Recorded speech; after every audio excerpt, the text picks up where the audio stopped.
Didn't look good, didn't feel good, doesn't taste good. You know, we're gonna wash that one off quick and get back at it, and you know, get the focus and the attitude that we had even in LA. But I think if anything, it should get guys to dig a little deeper and find something a little extra. You know, I know it's July, but this is a super, super important stretch of our season, and this is when we need to dig deep the most. You know, it's been a weird year for everyone in this clubhouse. And hi, everybody. Welcome to Marty Time TV and the Section 1904 podcast. I am Marty Caswell. That is Darren Smith. We are brought to you by the all-new Jamul Casino Resort, the Players Place.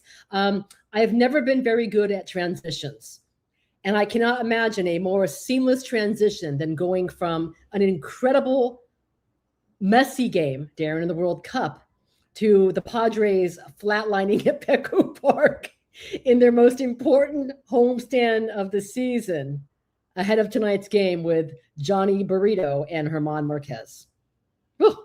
Go. Yeah, I got nothing for you there. I am not great at that kind of segue either, other than to just wonder why we would even talk about the Padres. I guess that's sort of what we have to do, although this isn't Friar territory. Right. But honestly, like, we just got done. So we're a little late here. We're live, right? It's like 11:15, 11:20, something like that. Yeah. And I think the idea was for us to go on at 11. I'm like, listen, we might be watching the end of Lionel Messi's international career. They were down 2-0 to Egypt. And then all of a sudden there was this comeback, a goal in the 79th. Messi then scores. He had the assist, by the way, on that goal that at least gave Argentina a little bit of life in the 79th minute.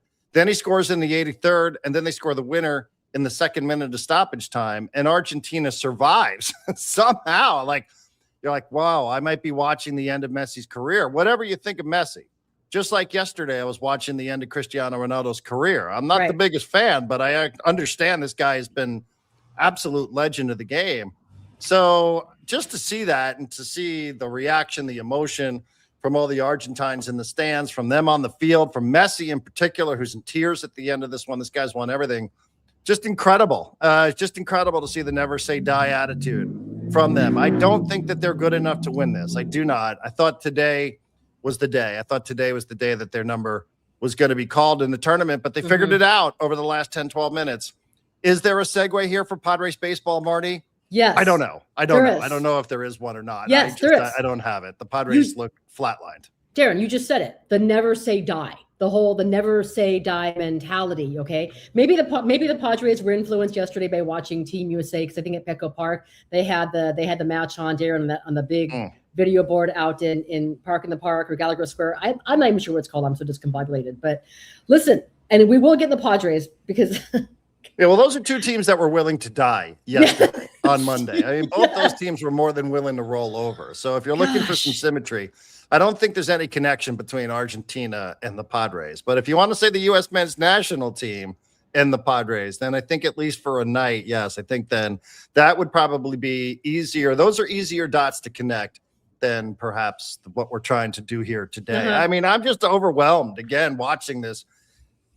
I mean, there are 8 billion people on this planet, and so many of them just are drawn to watching this guy play and kick a soccer ball around the field, whether it's in Atlanta, Georgia, like it was today, or Buenos Aires, or in Miami, or in Barcelona. I mean, it's an incredible thing that we're living through to be able to see this spectacle. So, man, I don't know. Other people who are much smarter and have better vocabularies can put those words in there and describe what it was that we just saw. I don't know. I don't even know how to describe the Padres at this point, Marty, if this is where you want to go. Also, let me just address something, since I'm sure some of you are wondering why I was wearing glasses on Friar territory yesterday. Some of you are like, hey, wait a second. This guy looks a little different than the last time that we saw him on Marty Time TV. I'm 53. I've never worn a helmet in my life, as I've been on a bicycle since I was 3 years old. And now I have to wear a helmet because I had a cycling accident over the weekend. And as you could see, and if you had an x-ray machine, you could see even further damage. I had a pretty serious tumble over the weekend and ended up in the emergency room. So do have some stitches. I did break a couple of bones in my face, which is not pleasant. I am here. I am chatting. So obviously this could have been way worse. I do have a nice, decent shiner there, a little bit of road rash. I have a couple of bumps and bruises, but did take a nasty spill trying to make a sharper turn than a 80-pound e-bike allowed me to make. So anyway, what can you do? I suppose it was inevitable at some point, but now, Marty, I will have to wear a helmet when I'm biking around Imperial Beach and up and down the Coronado Strands. Well, we're going to get you a cool helmet with a bunch of cool stickers. I just want to say this is the second significant you had on a device. Before it was a scooter when you broke your arm, collarbone, and now it's the e-bike. And because you are okay, I can say this. I don't want to hear ever again about women being bad drivers, because Darren Smith, man, you're taking the cake right there. But I'm glad you're okay. So I've never been in a car wreck. I mean, this is just me still, on two-wheeled vehicles that crazy things sort of happen here. Yeah. What can I do? Like I said, it just, but I mean, unfortunately, it's interrupted some of my appearances. I do pedal. That's a misnomer. And I will say I'm pretty critical of other e-bikers because they do not pedal. There is never a time where my wife and I are not pedaling. And we are very judgmental of people, especially these kids who are on e-bikes who just treat it like a moped. We never do that. As a matter of fact, it was the pedaling that got me in trouble, if you want to know the truth, because my foot kind of came off the pedal. I lost my balance. I ran over my foot. I've broken toes too. So I really did a number from top to tail here, from top of my head all the way down. I would show you my toes, Marty, but this is a family program. Okay. They're disgusting. The bike just sort of like shot me to the ground like a catapult, So, I'm glad you're okay, Darren. And I don't mean to go ahead and hustle this up. And we're going to go ahead and share. We're going to share pictures on the next episode of Marty Time TV in the Section 1904 podcast. Darren, I'm not sure if you caught any of that open. And I'm not sure how much of the game you even saw yesterday with the Padres, because you had the World Cup, of course, kicking off at 5:00, and that one felt over a little bit early. The Padres felt over in the first inning when they were down 2-0, when they had a couple of errors. Jackson Merrill was not charged with the error, but he must played a routine fly ball that turned into a triple. This is a play that kid makes every single day. 99 out of 100 times he makes that play. And yesterday it steamrolled. It was a full-out atmosphere at Petco Park, and I'm sure a big portion is the World Cup too, right? I mean, summer is here. Team USA is playing at 5:00. They were expecting huge audiences for that. And I'm sure the way the Padres have been playing lately, I'm not sure how many people were racing to Petco Park to watch it, but it was flat. They announced 38,000, at Petco Park. The booze started early, and the Padres looked terrible. It's easy to point to the 20-3 loss, Darren, at Chicago as being terrible. Blowing a 6-0 lead, the grand slam that the Dodgers hit. Teoscar Hernandez off Adrian Moore home. But yesterday, when every single guy in that clubhouse, Darren, in pregame said, this is important. We need to figure this thing out right now. We need to give, AJ Preller a reason to go ahead and believe in this team. They looked terrible. They looked flat. They couldn't do anything. 8 singles, and they generated absolutely nothing. You almost had I almost feel like fans were too discouraged to even boo. I don't know if you can say, did the team quit? Is it a talent thing? I just don't know what's wrong with this team. I don't know how you can return home after that terrible road trip, talk about how important this is, and play a lousy all-around baseball game like they did yesterday.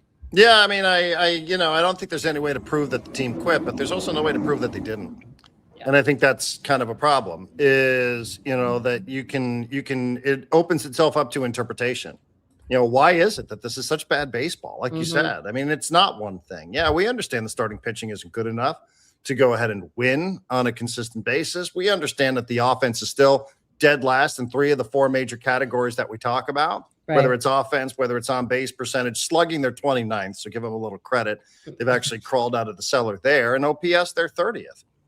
Just because we're so out of ways to talk about this, I looked up Craig Stammen's career batting average today. Craig Stammen was a .218 career hitter, which is better than Manny Machado and Jackson Merrill and Freddie Fermin and Jake Cronenworth right now. Just because we got to come up with some new ways to talk about this. They're the worst offense, and there doesn't appear to be any change out there on the horizon unless they're doing a good job of just keeping this sort of stuff close to the vest. But maybe the All-Star break will be an opportune time where if you're thinking about making some in-season changes, this is when you do it.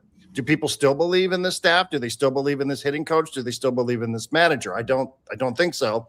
And it, nor do I blame anybody for not believing in them, because based on what we see, just based on lifeless performances. What did Kevin Acee write today? Their 10th time being shut out, which is the most in Major League Baseball, to go with all the pathetic offensive numbers. So, it's not good. And the defense is not good, and the base running is not good.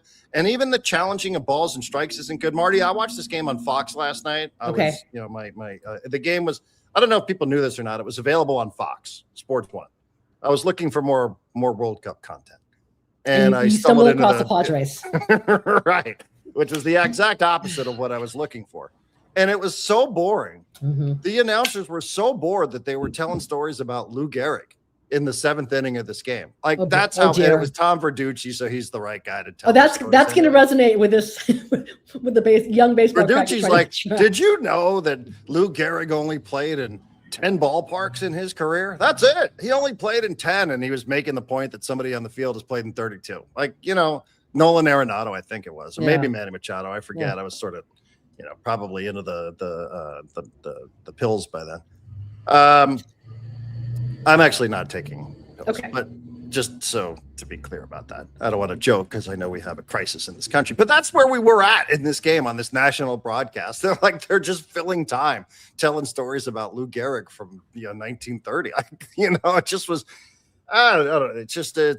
I don't see where it's going, Marty. I just do not. I do not see where it's going. I know we keep having these conversations about buyers or sellers or pivotal points and turning points in this series, and they're running out of time. And like it feels like they're out of time. It feels like they've all just decided, we're not good enough. That's the whole thing. Okay, think about this tonight, Darren. Okay, so Johnny Burrito, who hasn't pitched 2 years, 3 years. Do you pronounce his name that way on purpose? Okay.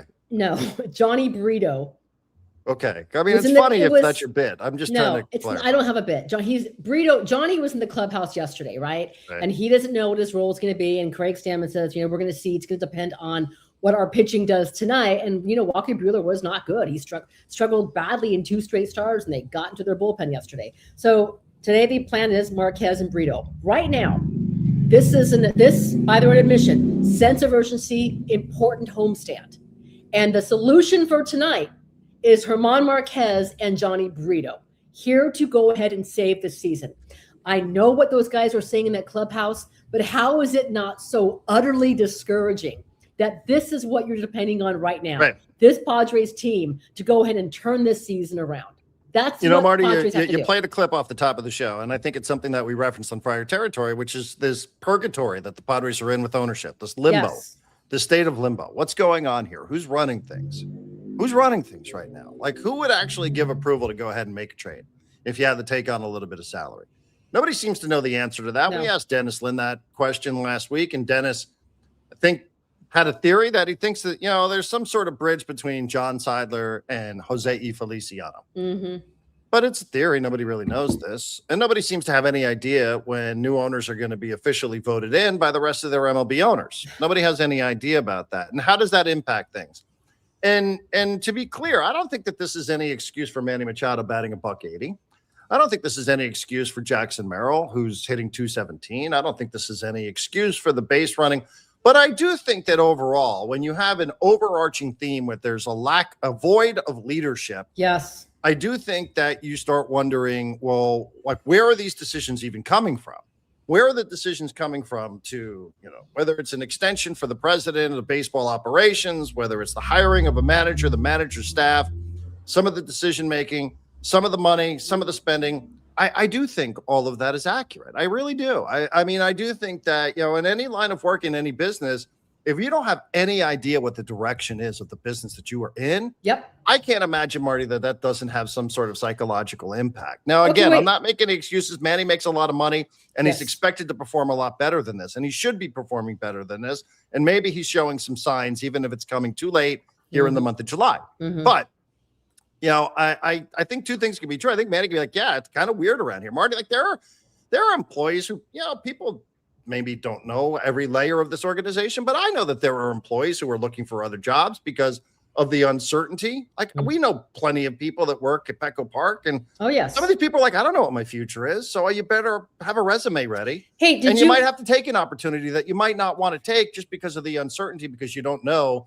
what it is that's going to happen down the road. And I can think that has a trickle down effect all across the board for the Padres. Okay, did you catch the clip that the question I asked Manny yesterday in pregame about the ownership? Okay, I want to go ahead because I think that's really, really important. And I think, okay, hang on one second. Here we go. This is Manny Machado yesterday in pregame. I know he's going to make moves, and he's going to try to help us out in whatever way we can, but we got to go out there and play some good baseball and get to that finish line. It's a little bit strange, though. You have a current owner right now, but you're in the midst of getting a new owner. Yeah, what's going on with that? It's been a while. I thought it would have been said and done by now. It's been a weird year. I've spoken to Feliciano a little bit. So I know he's eager to get back on here and help this team win and help the city and bring great things to the organization. So I'm looking forward to that. I don't know what's taking so long, but it's been a weird year for everyone in this clubhouse, and again, it's a lot of adversity that we got to be dealing with. But at the end of the day, we got to get back focused on playing some baseball and winning some ball games, and getting back on that win path and setting our goal to making the postseason and making a deep run. It's been a weird year for everybody, and he said. And I followed up afterward, Mike. When's the last time you talked to him? And he said it's been a while. So that's from Manny Machado. Is Manny Machado the most important factor, Darren, for Jose Feliciano? No, but I also wonder, how often does AJ Preller talk to him? How often does anybody else talk to him? Like, what's going on? Like, these guys, we all thought, we heard, maybe early June, end of June. And then what did Evan Drellich say, Darren, The Athletic? Maybe. Possibly. What's going on? Yeah, commissioner said sometime maybe this summer, and Evan Drellich said probably. A lot of probably, maybe, and granted, I think we all can understand that a $3.9 billion valuation sale, which is really complicated because there's a lot of moving pieces here. There's a lot of existing owners. Yeah. Sounds like there's going to be an ownership group that is bigger than just two people coming in, Jose E. Feliciano and Kwanzaa Jones. I did get a chuckle out of Manny referring to him as Feliciano, by the way. I thought that was funny. So it might be complicated. And I grant you that it is complicated, but we don't seem to have any idea. And do I believe that it's possible that this has an impact on the way things are being run in the organization? I do. Yeah. Now Manny kind of gets caught in these sessions sometimes because, he's not on trial. He's not under oath. And Manny's like, well, we just got to play baseball. And then it's like, well, wait a second. Now this ownership thing is kind of weird in here. So yes, I get it.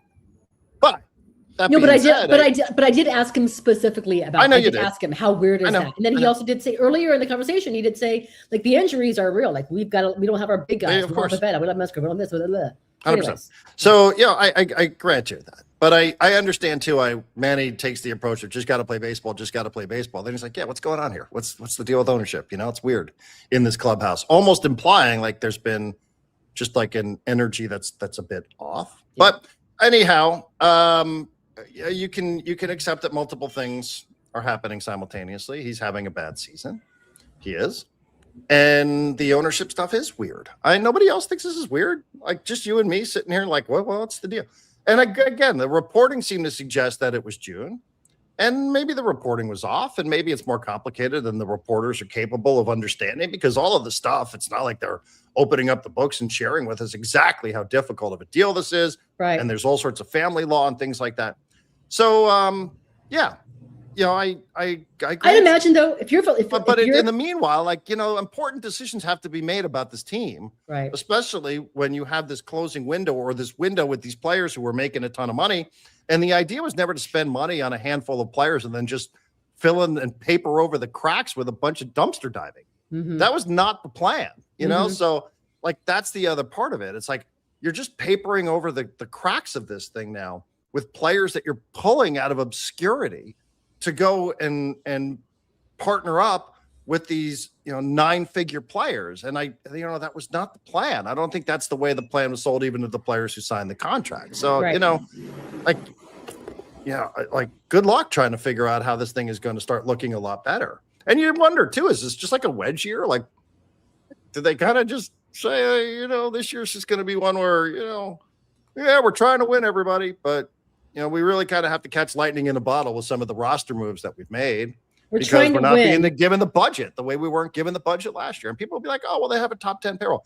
But like they've invested in, imagine if you spent a bunch of money in a house and you're like, yeah, but I'm going to put like a, $50 kitchen in there. Like, you know what I mean? Like it's not a great way really to increase value.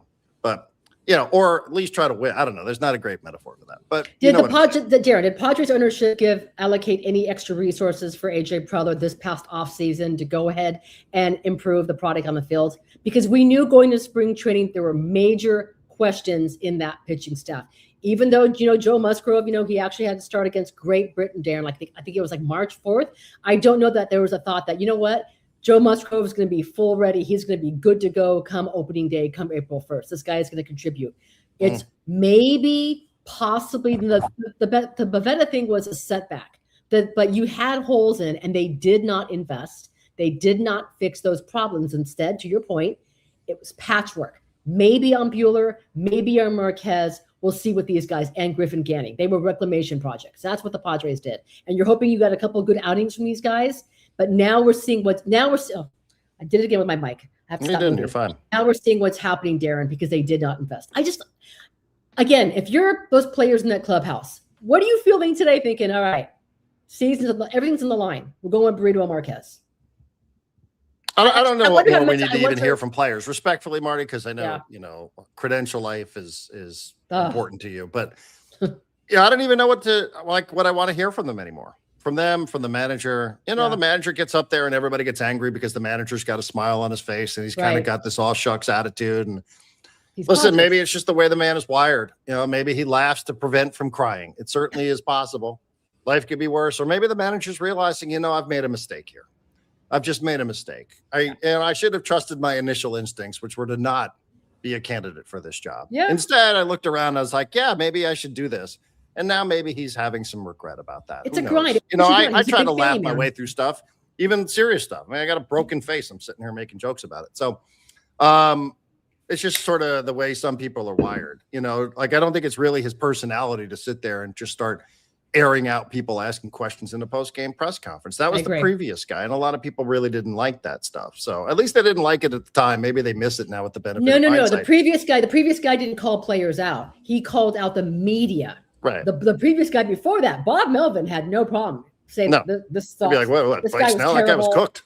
Right? Like that's not the way we do things around here. Why didn't you bring in Josh Hader for it? He's like, we don't do it's not the way things work around here. Okay, I had to go in a second, and I'm sorry. Right. We'll be back tomorrow with AJ Cassavell. I think he had better things to do today, like watching Messi, the Messi game, Darren. But if you're the Padres ownership, do you think you were buying into? Listen, you're in it to make money. That's why you buy this baseball team, right? Maybe you're a lifelong passionate baseball fan, whatever, but. You're thinking, wow, the excitement at Petco Park, right? The energy is off the chain.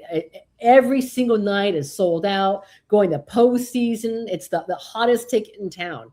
And now look what's happening. I think there's some apathy kicking in. Now did you come in here? Did you buy this team thinking, wow, we might sell at the deadline. We might need to go ahead and just blow this entire thing up. Did you buy the Padres? $3.9 billion thinking we may be in complete rebuilding mode. We might need a new GM, new manager, new everything, shed some contracts, start from scratch. And maybe if we do this thing right, maybe in 2 to 3 years, we can figure this thing out depending on how long the lockout goes. Like, I just wonder how jarring this whole situation is right now. Marty, I think there's a lot to that. And ultimately, the answer is nobody really knows because nobody's had the opportunity to speak to either one of these people. All we really know about them is the statement that, maybe they came up with the statement on their own. I'm sure they're incredibly bright people that can craft 100%. A statement, but, you also hire people to come up with this sort of stuff. I mean, you do have teams of people that help you put out statements like this, and their statement was good about we're going to learn. Like, what are they learning? Remember the statement when it was announced that they were actually the winning bidders? Like, we're going to learn. I'm like, whoa, this is a tough lesson for these guys to learn right now, what's happening with this organization. But nobody really knows the answer to that. And, again, you can see what you want to see here. Some people, I am well aware of who Jose E. Feliciano is and what his history is And I know he's, a private equity guy, and people say, well, private equity's not part of this. No, maybe not yet. Private equity wasn't part of the Boston Celtics deal either early on. And then it was part of the Boston Celtics deal. And I don't think Celtics fans, if you want to take a couple of minutes looking into that, are too happy with the way things are being run. Now, that's unfair. I'm not saying that that's the way Jose E. Feliciano and Quincy Jones are going to run the ship here. I don't know the answer to it.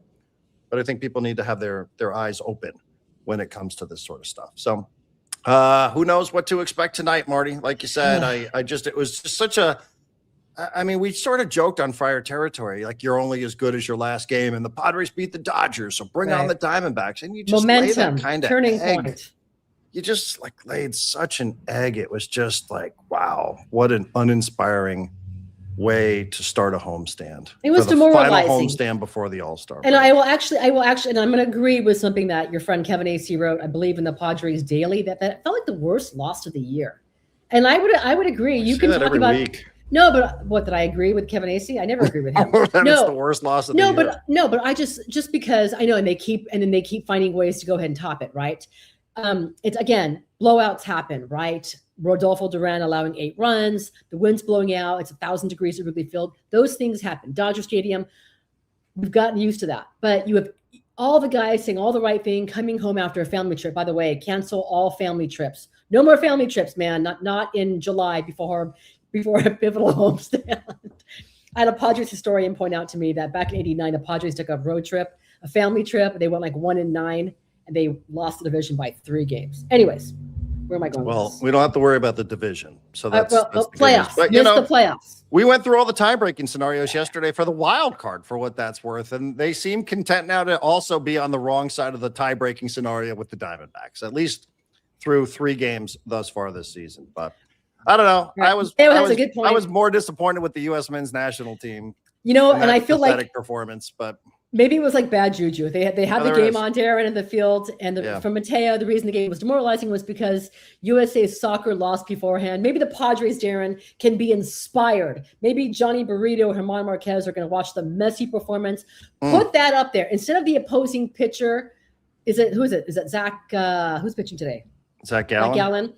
Instead of watching film on him, just go and have Argentina, Egypt up inside the Padres clubhouse. Be inspired by that. Don't watch the opposing team, and bam, there's your inspiration. Yeah, the only problem, Marty, is we don't have any Messis on this squad. We have a bunch of Pulisics. Okay. Jeez. I'm so sorry. Well, listen, I have to run. I have a project. I have to go up north. But Darren, let's go ahead and talk later on. We'll be back tomorrow with Friar Territory and with Morning Time TV. We'll have AJ Cassaville, I believe, assuming he's done watching the soccer. We'll talk to AJ Cassaville tomorrow. So any final statements, Darren, before I have to run off and do my thing? Any questions? By the way, hey, Padre fans, thanks for joining in. If you have any questions that you would like asked to Craig Stammen that are different than the ones that we ask him all the time, send them my way at Marty Caswell at D Smith Show. So, yes. Yeah. There you go. I agree. I'm going to go sit here and have a liquid lunch. And by liquid lunch, I don't mean alcohol. I mean, I have to drink smoothies because of my jaw.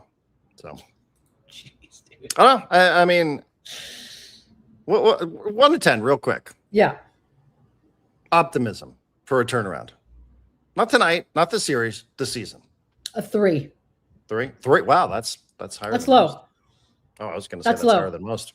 Oh, because the pitching is just, gosh, so bad right now. I know. That's optimistic for you. I'm not asking that question. I hate that question. Who cares? It's over. What were you looking for on the pitch? Yeah. What was I looking for on the soccer pitch? Yeah. I mean, I can't get enough of this tournament. I am going to be devastated. So when this good. thing is over. It's so amazing. It really is. Just watching the way, outside. And you're right, Marty. It has been a rough 24 hours for anybody that's rooting for the Mexican national team, the U.S. men's national team, and also for the Padres. You've had a really, really bad 24 hours. At least one of those teams put up a little bit of a fight. The other 2 teams just kind of decided that they weren't all that interested and have left their fans shattered to pieces, trying to figure out what to make sense of it all. Hey, before we sign out here, I'm going to put up there, that is the QR code for the Section 1904 podcast. I have the show here, but you can also get it in podcast form. And also Darren writes a bunch of cool stuff out there. Maybe he'll post some pictures of his his orbital injuries. And all Yeah. that stuff, you know? Well, So, not great. all right. I mean, this is going to be a theme if they've quit. Have they quit? No. Is there a talent deficit? Yes. A lot going on. All right, guys. Yeah, but some of like the brain, like some of the the decision making, I think, is why people think that they've quit. Like just because of like you're out of challenges in the fourth or fifth. I mean, what are these guys looking at?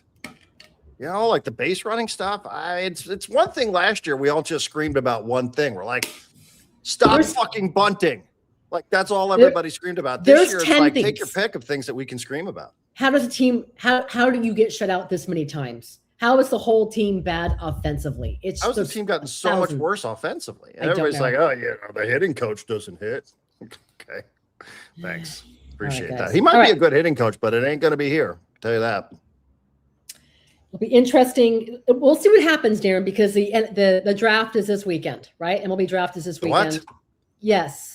So make sure you have your. It's going to be interesting because of the what?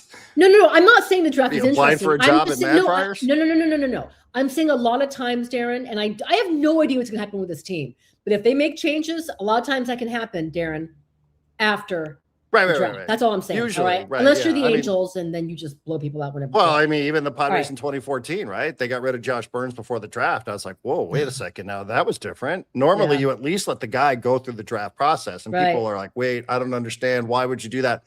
Because at least he's done the work, and you know, you've already sent all these scouts out there and to blow it up right before the draft. This isn't the NFL where you're like, just take the best. Who does Mel Kiper think we should take?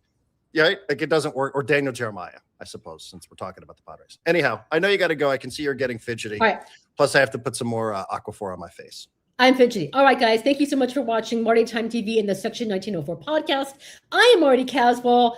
That is the Banged Up D. Smith Show. We are brought to you by the all-new Hamul Casino Resort, the Players Place. See my elbow? Like, dude, you're. Want to see my name? No, I don't. Don't. No.